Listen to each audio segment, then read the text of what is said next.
Saudações a todos! Nessa parte estudaremos e praticaremos sobre o método main.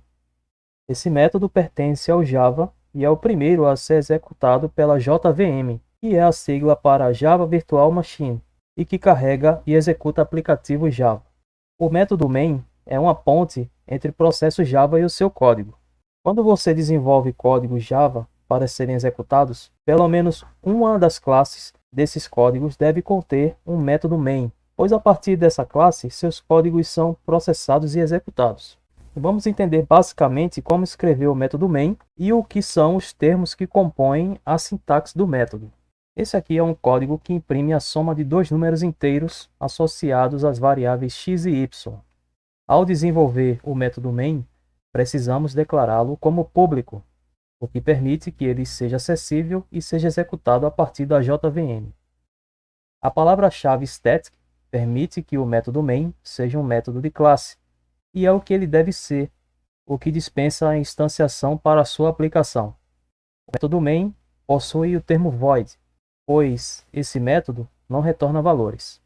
Mas o método main deve ter parâmetros na forma de arranjos de strings. Uma forma de escrever parâmetros é pela sequência string par de colchetes args. String é o tipo de dados da array. Os colchetes representam o próprio array. O termo args é uma variável que representa a array. Não esquecer que o método main, assim como qualquer outro método, deve conter os delimitadores, que são o par de chaves. A organização sintática nos parâmetros string args pode ser representado em outro formato, com os colchetes passando a acompanhar a variável args, sendo que o par de colchetes, nas duas formações, representa o array em questão. Existe um terceiro formato sintático que substitui o par de colchetes por reticências. Tal símbolo também representa a aplicação de arrays, mas com uma quantidade de elementos variáveis.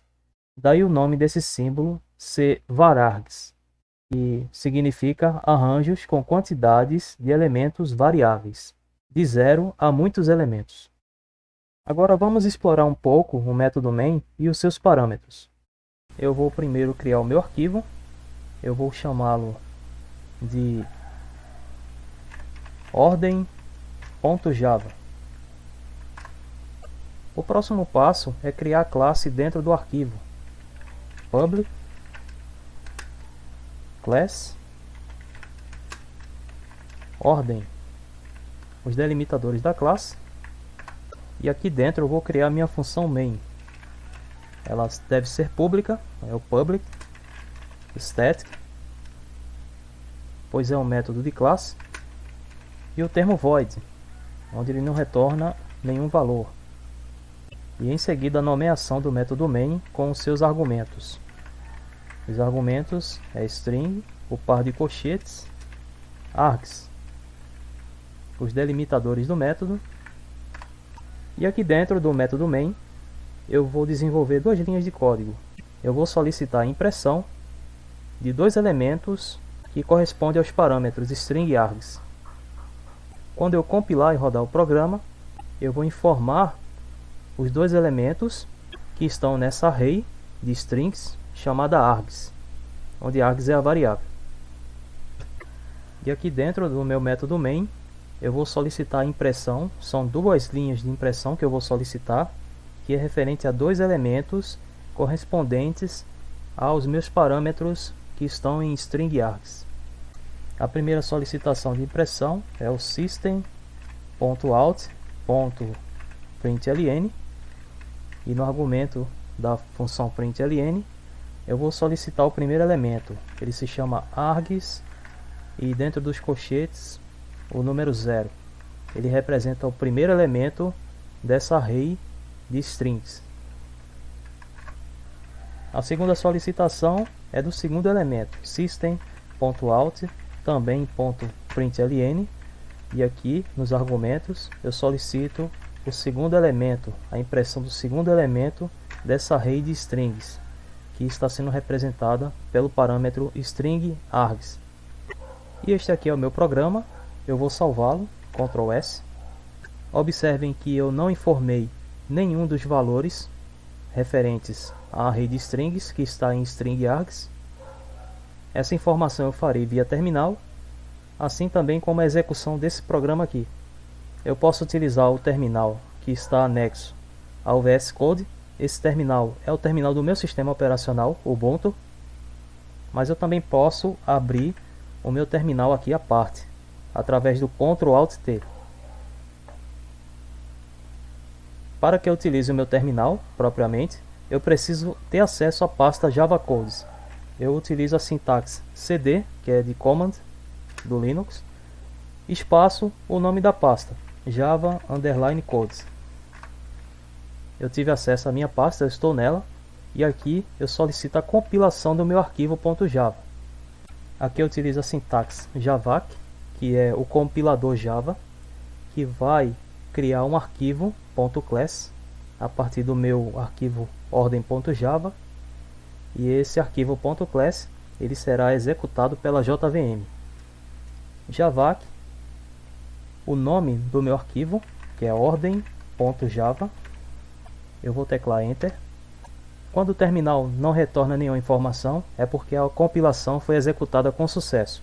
E se olharmos aqui no lado esquerdo, na minha lista de arquivos da minha pasta Java Codes, eu tenho aqui o arquivo java.class, que é um arquivo executável pela JVM. Retornando ao terminal, eu agora quero executar o arquivo ordem.class, o arquivo que é o fruto da compilação do ordem.java. A sintaxe é Java, eu vou utilizar o nome do arquivo .class, só que sem o .class, só o nome do arquivo, ordem, e em seguida eu vou informar dois valores. Eles são correspondentes aos parâmetros que estão no string.args. Os valores são dois, então eu vou informar dois valores aqui. Eu vou digitar primeiro, espaço, segundo. Eles passarão a ser os dois elementos da minha array de strings. Primeiro será o primeiro elemento, segundo será o segundo elemento. Eu teclo Enter e na sequência eu obtenho a saída do meu programa, que é a impressão dos dois elementos da array de strings, string_args. Eles estão com quebra de linha porque eu utilizei a função println. Com relação à sintaxe do parâmetro, eu posso trocar a posição do par de colchetes. Eu posso passá-lo para o lado da variável args. E o meu programa continua sendo o mesmo. Eu vou compilar de novo o meu arquivo para atualizar. Ordem.java. O arquivo foi compilado e em seguida eu vou rodar a nova compilação. Java ordem, que é o nome do arquivo .class. De novo, primeiro, espaço, segundo. São os dois elementos da minha array de strings. E aqui está o mesmo resultado. Eu posso utilizar no lugar dos colchetes as reticências, que nós chamamos aqui de varargs, que são arrays de elementos com quantidades variáveis. Eu vou obter também o mesmo resultado. Eu compilo o meu arquivo .java, ordem.java. Em seguida eu peço para executar o arquivo compilado. Java, ordem, e apresento os valores referentes aos parâmetros. Primeiro, espaço, segundo. Também obtenho o mesmo resultado. Esse é um meio de explorar a linguagem Java através de linhas de comando do seu terminal. Pode ser tanto para Linux, Mac ou Windows. Cada um terá um procedimento específico. Eu espero que vocês tenham gostado desse vídeo e até a próxima.